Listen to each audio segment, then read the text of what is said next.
Okay, so we got this situation. Find the number of ways of answering 5 objective type questions, each questions having 4 choices. Okay, so again it is similar like finger and ring type questions, but here, okay, here is one choice. Okay, now look at this. You can treat this question in 2 ways.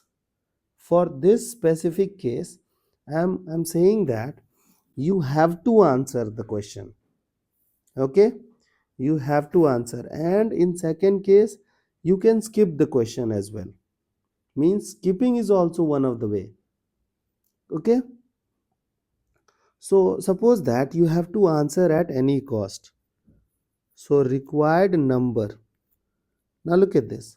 So suppose that you got a question paper that contains 5 questions and you have to answer all of them. Okay, and you have noticed that there are 4 choices corresponding to every question. So look at question number 1. So for question number 1 you have how many choices? You have 4 choices. You can go with option A, option B, option C, option D. Okay, so for question number 1 you guys have 4 choices. Is your task completed? No, you have to answer all the questions. Okay, so you have to multiply. Now look at question number 2. So corresponding to question number 2 you have how many choices again? Again it is 4. Option A, B, C and D. So it is 4. Is your task completed? No. So you have to keep on multiplying.